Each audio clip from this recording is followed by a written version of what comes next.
हरे कृष्णा राधे राधे। चैत मास की कथा। ये कहानी तब की है जब सतयुग चल रहा था। एक राजा था। राजा का नाम था मकरध्वज। मकरध्वज बहुत ही धार्मिक प्रवृत्ति का राजा था। अपनी प्रजा का अपनी संतान की भांति पालन करता था। अतः उसके राज्य में प्रजा पूरी तरह सुखी से प्रसन्न थी।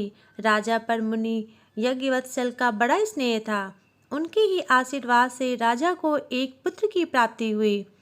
राज्य का स्वामी यद्यपि मकरध्वज था, परंतु राजकाज उसका एक विश्वासपात्र मंत्री चलाता था। मंत्री का नाम धर्मपाल था।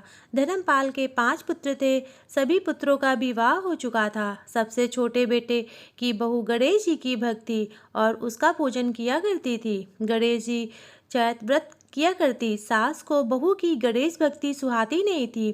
पता नहीं क्यों, पर कोई उसे शंका रहती कि कहीं बहू हम पर कोई जादू टोना तो नहीं करती। सास ने बहू द्वारा गणेश पूजा को बंद कर देने के लिए अनेक उपाय किए, पर कोई उपाय सफल नहीं हुआ। बहू की गणेश जी पर पूरी आस्था थी, अतः वह विश्वास के साथ उनकी पूजा करती रही। गणेश जी जानते थे कि मेरी पूजा करने के कारण सास अपनी बहू को परेशान करती है, अतः उसे पाठ पढ़ाने के लिए राजा के पुत्र को गायब करवा दिया। फिर क्या था, हाय तौबा मच गई। राजा के बेटे को गायब करने का संदेह सास पर प्रकट किया जाने लगा। सास की चिंता बढ़ने लगी।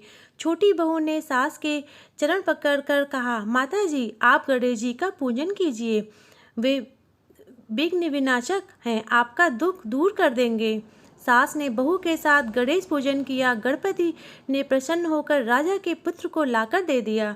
सास को जो बहू पर अप्रसन्न रहती थी, प्रसन्न रहने लगी और साथ ही गणेश पूजन भी करने लगी।